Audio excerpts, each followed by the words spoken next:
The toast is toasting, the butter is buttering, I'm here, you're here, and so is your $1,400 third stimulus check. In this recording, we'll go over the breaking details about that $1,400 third stimulus check landing, that major recon win by Chuck Schumer on Monday, and what that means for fourth stimulus. Away we go into fourth stimulus. A major push is underway for fourth stimulus checks to have multiple stimulus checks. I'll have the big update for you on the fourth stimulus check package. I'll be going into the different reconciliations that the Schumer can now do, the checklist that's at issue. Meantime, I'll be going over the big details about what's happening. A press conference is about to go live, and I'll break into that as soon as it happens. New statements from Jamie Dimon and the impact of that on FANG stocks, and what you should do if you're missing a stimulus check, whether it's mailed or whether you got an extra check. It's a big day across the board, and I'm so excited for you as we go into a big morning. It's a big, exciting day. It's finally landed, and away we go as mornings LALATE brings the coffee, the toast, the butter, but you still forgot to bring the bacon. This is a major startup for this morning on Mornings LALATE.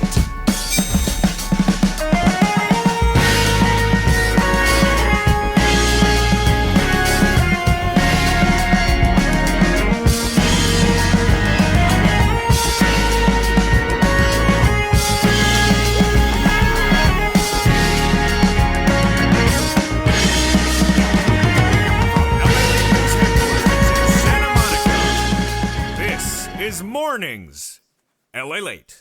Good morning, everybody, and welcome. How are you? It is a big day, and congratulations. That $1,400 third stimulus check finally landed. It finally landed. It took an act of faith for a lot of people to wonder why certain banks were not telling you it was coming, why the IRS tool said it was not coming, but it came. And congratulations to the millions and millions of viewers to some of those wonderful messages, and congratulations if you're tuning in as well and got that $1,400 third stimulus check. In this video, I'll be going over that, missing checks, and what's going on with those reoccurring monthly stimulus checks under the fourth stimulus check package. I'll have your fourth stimulus check update in this video as well, and I'll be cutting into the live video from the press secretary as soon as she goes live. First, if you haven't subscribed, make sure you subscribe. It's a big day with a lot of breaking news. I don't want you to miss anything, and I don't want you to miss the big details. And as soon as the press secretary goes live, we will cut into that. Also, like this video, and if you've not become a member, consider becoming a member, Purple Hawk, Purple Power, or Calcino VIP. The big exciting news is that those checks are landing. Those checks have landed, and away we go. $1,400 third stimulus checks landed today, April 7th, by direct deposit. Comerica, Direct Express Card, Chase, all the biggies. Boy, I had viewers who were sending me DMs just 24 hours ago saying, finally, I saw a pending alert. Finally, I saw something coming in. And then others have nothing pending at all, and suddenly it showed up. The great news is that $1,400 third stimulus check is landing across the board for millions of viewers today. Congratulations, you finally got that $1,400 third stimulus check. Now, what happens if you're a mailed check recipient? This is what you need to know. Those March 26 checks are late at about 10 days to them. The April 2nd to 5th checks, they're late at about 10 days to them. And the April 7th, actually 9th checks, they're about 10 days. Meantime, if you do not have a stimulus check pending by direct deposit at the time of this recording or live broadcast, wait, because guess what? It's early. You have the whole day for the deposit to appear in the bank account, especially if you're on the West Coast. It's too early to even expect the deposit to appear. They have till 5 o'clock banking hours where you are to make the deposit available to you. Second, wait till tomorrow. Deposits will still occur tomorrow. Third, check your mail. You need to check the mail because 50% of the viewers of this channel will still get the stimulus check by mail. If you got the first or second stimulus check by direct deposit, this one may be coming in the mail as well. Finally, if you watch the mail over the next week or two, it's still not there, wait for guidance from Treasury. I will have that guidance for you as well, how to request a missing stimulus check. This includes people who have a household of 4 people and they got 3 checks, but they didn't get 1. They're missing 1. I'll explain the guidance for that. So far, the guidance for first and second stimulus checks missing is filing a new tax return to request that missing stimulus check. Remember, If you are an American citizen, you're allowed to file a tax return voluntarily, even if you're not required to. And additionally, out of nowhere, I've had no less than about a dozen viewers said that they got an extra stimulus check today, and they don't know what to do with it. My advice, wait for IRS for that advice across the board. I'm seeing this happen actually a great deal of time. I'll be cutting to that live video from the press secretary as soon as she goes live in a second. But boy, away we go, because fourth stimulus is now hitting. Fourth stimulus is now really hitting. And what do you need to know? What you need to know is that Wall Street is waiting for it, and I'm waiting for it as well. That fourth stimulus package is really what's heating up because of what the Chuck. On Monday, Chuck Schumer won a major reconciliation award, and the press secretary is about to go live. So let me cut into the live feed as she joins us within seconds. On Monday, Chuck Schumer won a major award for a ruling on the reconciliation. His ruling sets up multiple stimulus checks. As one viewer said to me in a DM overnight, does that mean there could be recon stimulus checks throughout the end of the year? Absolutely. Absolutely. What's important to understand is that on Monday, the ruling was the following.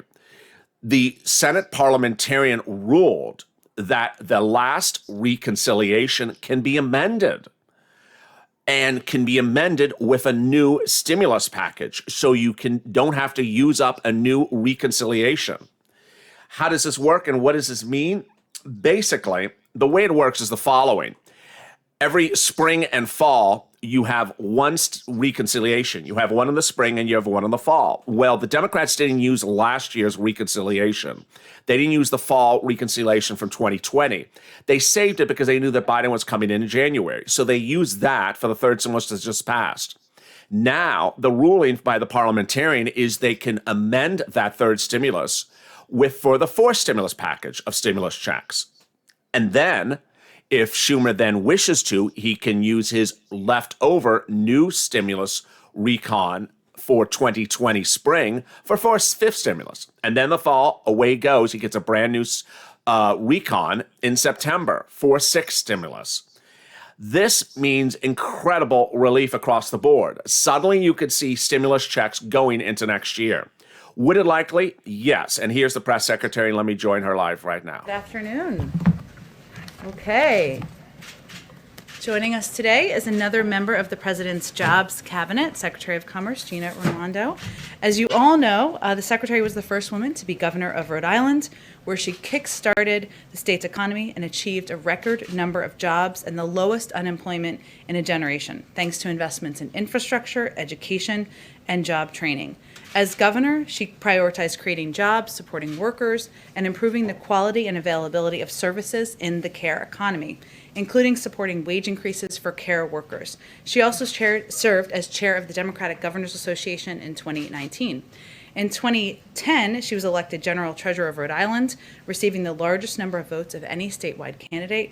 When she took office as General Treasurer, she tackled the state's $7 billion unfunded pension liability. Secretary is focused on a simple but vital mission to spur good-paying jobs, empower entrepreneurs to innovate, and grow and help American workers and businesses compete. As always, she can stay for a few questions. I'll be the bad cop, and with that, we'll turn it over to the Secretary.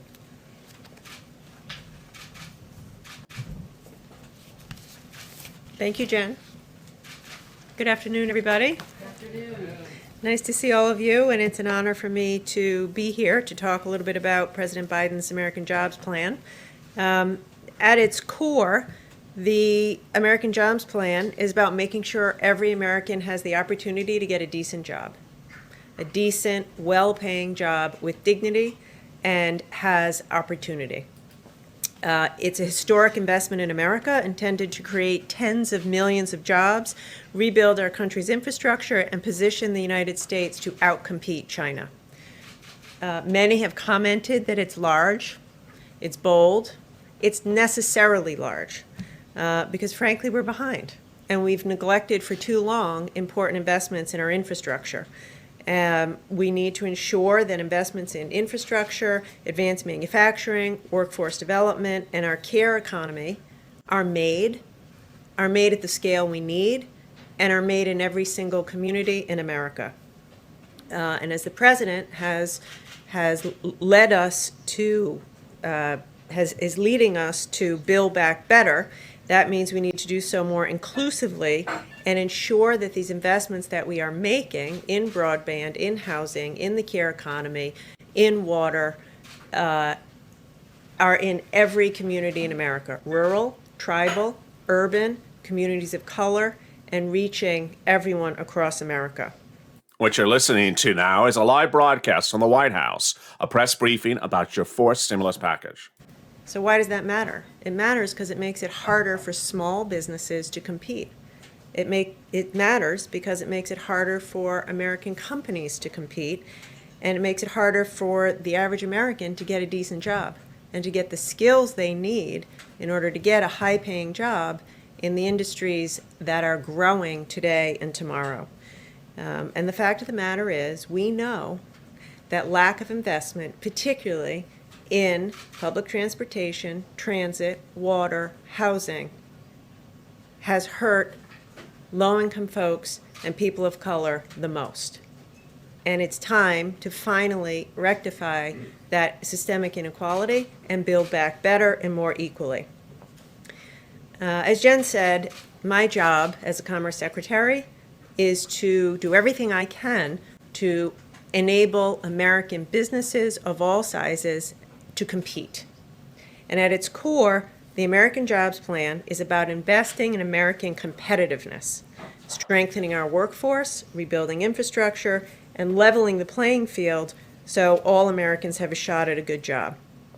Now, prior to being Commerce Secretary, I was governor for 6 years. Prior to that, I was in the private sector.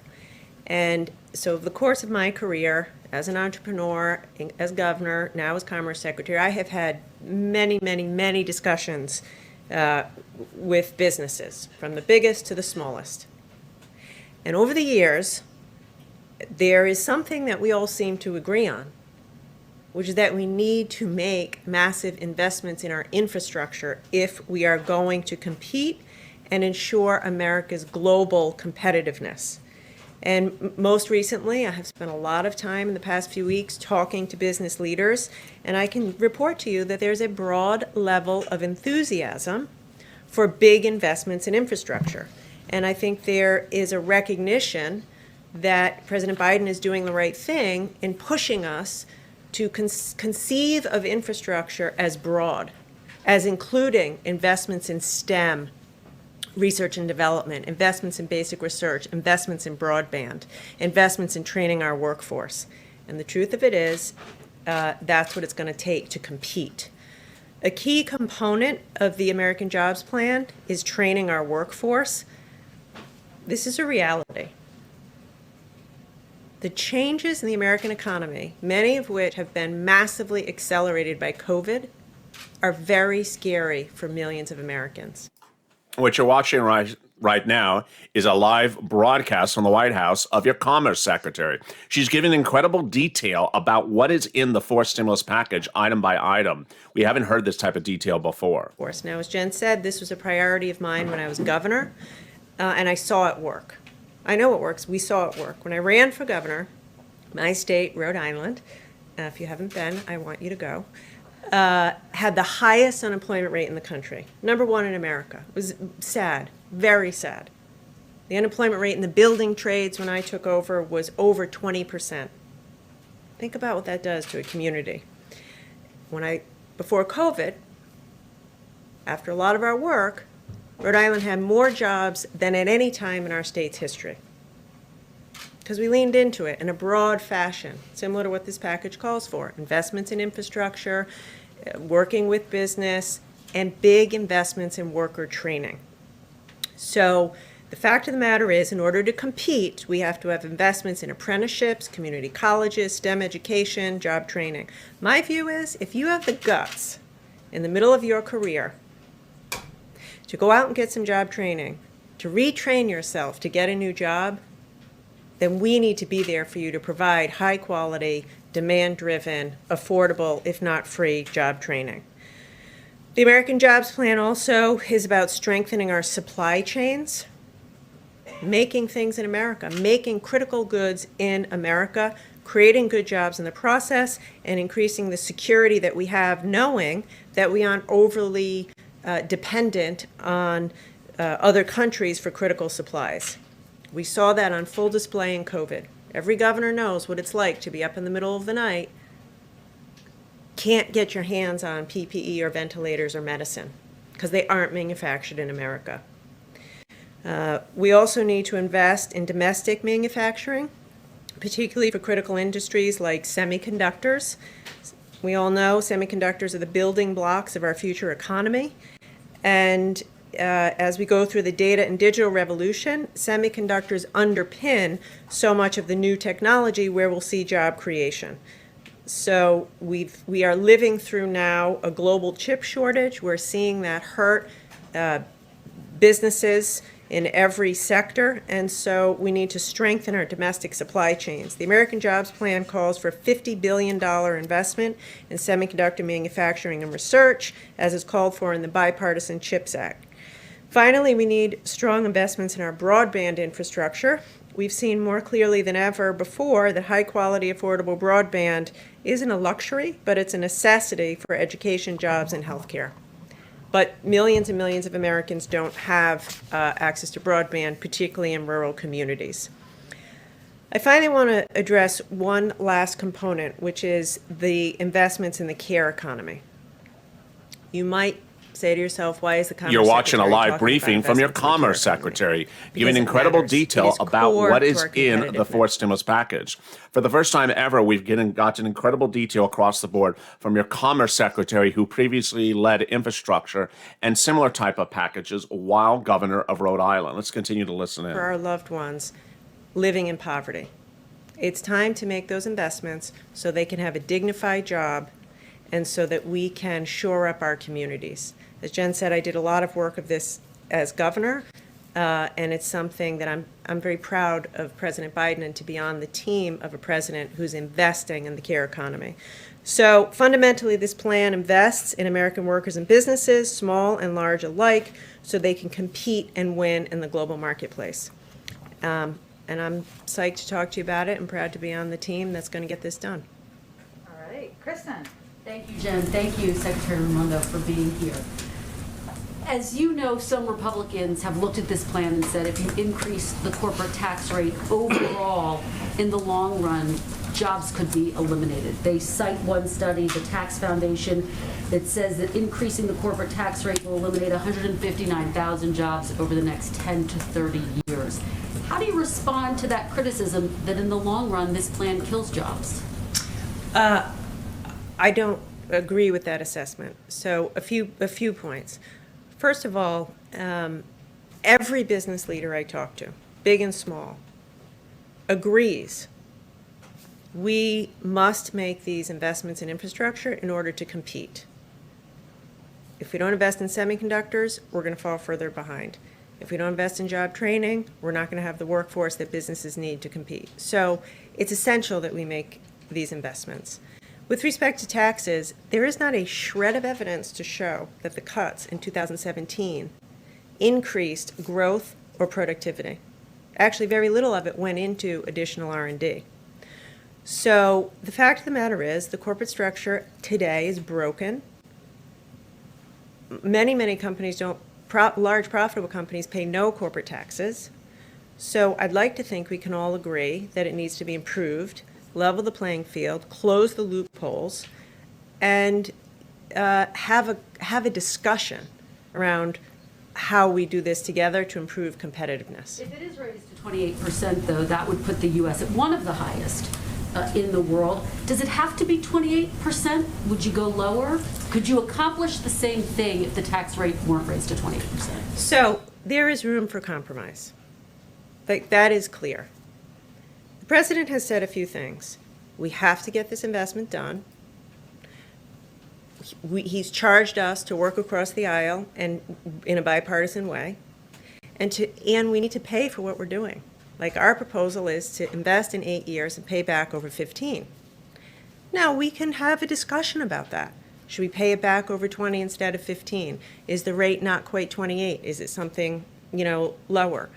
So we want to compromise. What we cannot do, and what I am imploring the business community not to do, is to say, we don't like 28, we're walking away, we're not discussing. That's unacceptable. Come to the table and problem solve with us to come up with a reasonable, responsible plan. Thank you. Mario. Thank you, Madam Secretary. Two questions for you. On the infrastructure side, how do you You're hearing incredible questions and answers for the first time ever, asking about the fourth stimulus package. The message just a second ago was, why would the president propose 28%, which is higher than most world averages? This is what Manchin said, that he would do 25%, that 21% where it currently is too low. Ultimately, the president has yet to give justification where the number 28% came from. For purposes of you want the compromise, and Democrats are not on board with the president at 28%. That's what the press secretary is really not honed in on, is that the president does not have support from his own party at 28%, but they also don't have support for the current level, which is 21%. Somewhere close in between is what Manchin's proposing, 25%. The Commerce Secretary minutes ago said she would not be against doing a lower percentage. And prioritizing those who have been left behind. With respect to the job training, I can fall on my own experience. We did a Back to Work Rhode Island job training initiative, and we said we're gonna make sure it's equitable. More than half of the people trained were women. More than 25% were people of color. If you commit yourself to it, which is what we will do under the president's leadership, we will make sure to make up for the fact that, as you say, in the past that hasn't been done. Alex. Thank you. What is the status and direction of the China tech policy review? And more specifically, what about TikTok? Yeah. So I'll say quickly, we need to play offense and defense. The jobs package is offense. Invest in America, competitiveness, so we can play offense. A lot of the tools that Commerce has are defense. The entities list, tariffs, et cetera. So we are, led by Jake Sullivan and our team, Interagency Review. We're in the process of doing it now. A lot of people have said, is Huawei going to stay on the entity list? I have no reason to believe that they won't, but we're kind of in the middle of the overall review of China policy. How close is that to being complete? I would actually defer that more to the White House, but I would say we're in the thick of it right now. Like, we're working as aggressively as we can. We're not wasting time on it.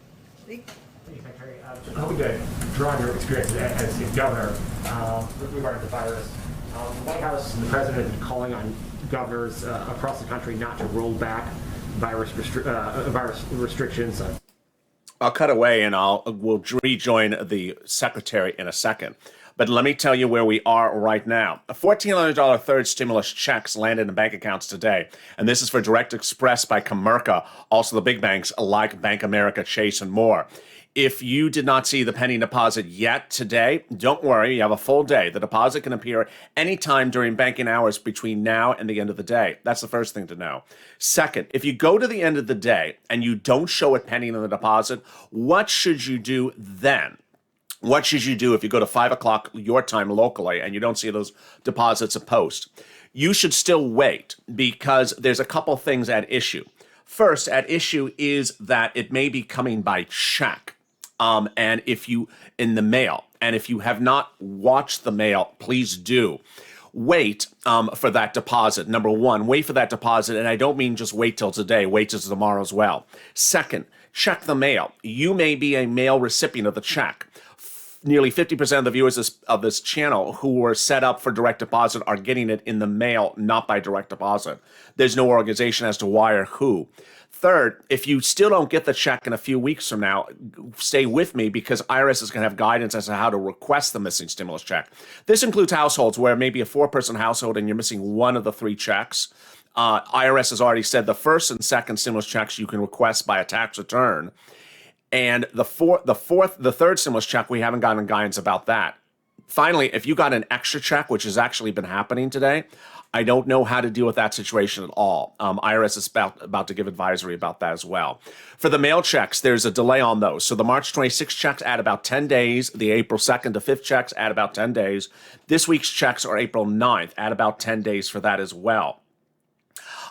What's important to understand is that forced stimulus is really where the heat is heating up right now. That's what the Commerce Secretary is talking about. She wants to talk about water. I want to talk about checks. Those checks are what the Democrats in the Senate are going to put in there when the bill lands there by reconciliation. They have to do reconciliation because no matter what the press secretary, no matter what the Commerce Secretary says, no Republican is going to go to 25%. The current proposal of the Biden administration is 28%. Manchin gave a great comment, which was this one yesterday, which is global economies are generally at 25. I'll go to 25. It's not particularly true. Global economies are at 10%, lower than our 21. But it signals that the bill has to go by recon. It has to go by recon. And that's why that Schumer win is so big. Viewers of this channel need to take these videos and share them on Facebook and social media and Twitter and hashtag MSC, hashtag Purple Power, because you need this to-do list to be done. Ultimately, Republicans are not going to give you a penny for a stimulus check. The Democrats will. They want to do those multiple stimulus checks. Second, there's a push still for FPUC retro. This is that unpaid FPUC from last year, from July to December. Before I continue on the to-do list, let me give you an aside. I've had a lot of people, and saw someone in the live chat right now, that asked about this thing that they have to reapply for unemployment benefits. Yes, it's very, very common in the last 7 days. Countless states are asking you to recertify and reapply for benefits. Reach out to your state, wait for the cumulative messages to come in from your state, because they start one way and they contradict in a day or two later. So wait before you jump on the first message. You may get a different message 2 days later from your state that is different than the first. And then they're going to ask you to recertify for benefits. Every state is different, but it is common. You are not an anomaly. It's happening. Third, SSI reform. There is a push by the Biden administration to give help for elderly. The question is, what is the SSI reform the president would do?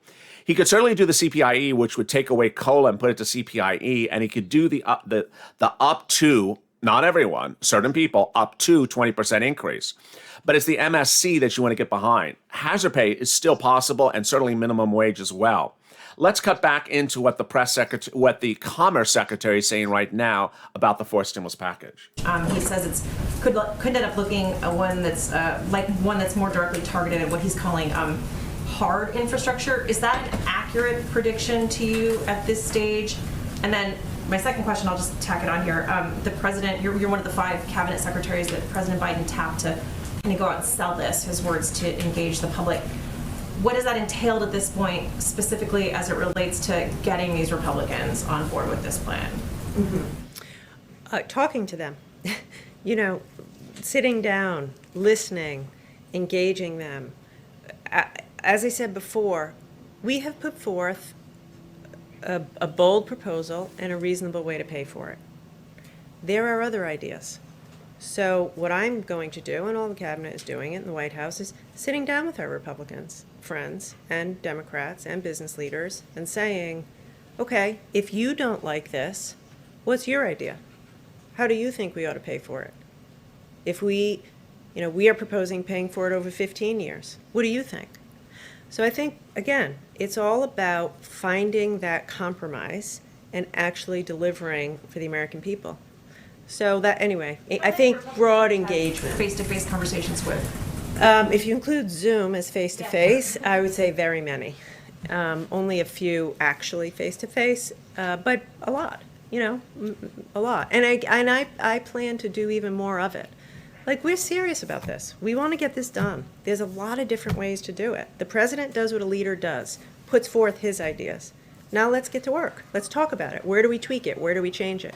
With respect to Senator Coons, I am not going to disagree with his assessment because he's been up here longer than my 4 weeks. But, look, I think it's early to say. The president put his plan out a week ago. Let's give it a shot. Let's go big.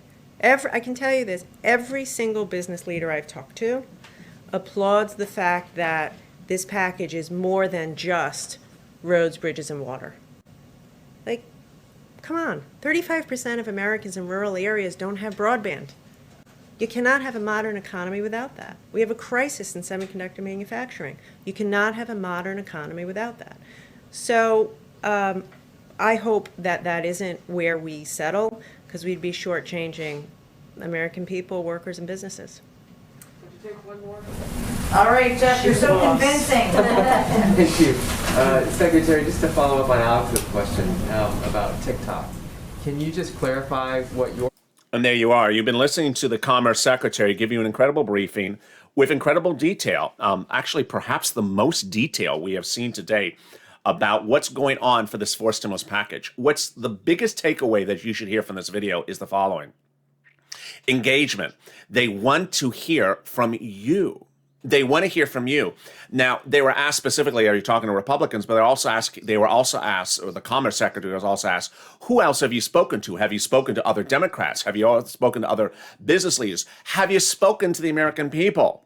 Well, you're watching this video, and you're millions of viewers a day. You have a voice. Get that voice heard. If you have a message to send to the Commerce Secretary, send her the message. If you have a message to send to the president, send them a message. Call them on the phone. Write them a letter. Send them a message. Go on social media and take this video and hashtag MSC, hashtag Purple Power. But if you have an additional message beyond that, send that message as well. There's a lot of things that are going to be put into an infrastructure bill. If you've been with me since 2020, you certainly remember that the HEROES Act from Nancy Pelosi was supposed to be a stimulus package, but across the board, it proposed a lot of other things that included fixing buildings and including salary raises. Democrats are not adverse to putting non-infrastructure items in an infrastructure bill. Hence why 21 of 50 Democrats want stimulus checks in a bill that talks about water. I got it. You got it. Now is the time to push, because now is the point of engagement. The important understanding of the timeline, I think I have that graphic here, is that you want this engagement between you and the parties involved done now, because there's a time frame at issue. Here it is. You know, we're focusing on getting this big money, a third stimulus right now. This is rent, utilities, and food. I'll be covering the video right after this. And then May, we're doing as well. But June is when this bill is going to land in the Senate. So you got to get this done right now. You need to push Purple Power with sharing these videos, tagging them, hashtag MSC, hashtag Purple Power, and anything else that you want to say. Call your elected officials who are Democrats and House members. Say you need this in this. Contact the Commerce Secretary and their departments. Clearly, the Commerce Secretary does not get calls from the American people about ideas. So be a professional and reach out to them and say, this is my message. And there you see, if you got this bill out the door in June, you could get paid in July. This is why this is so important. I thank you for joining me on a big morning of Mornings LA. I see Slap in the room, and I see Dima, and I see Debbie and Chris. And there's Jenny and American Pharaoh, and DeForce and Barbara, and Cheryl and Crystal, and Bonita as well. Thank you for joining me on a big Mornings LA. And I'm back with you for more, so make sure you subscribe. And throughout the day, I'll be giving you the big updates. And boy, I had a lot more to cover in this video, so that's going to be kept for the next one. If you've not subscribed, make sure you subscribe. Also, like this video. And if you're not become a member, consider becoming a member. Purple Hawk, Purple Power, Calcino VIP. The link's at the top of the chat. Or, yeah, my finger somewhere. Up here and down here. Stay informed, stay focused, keep on smiling, have a great morning. Don't spend all that money at the casino tonight. And stay with LA for more.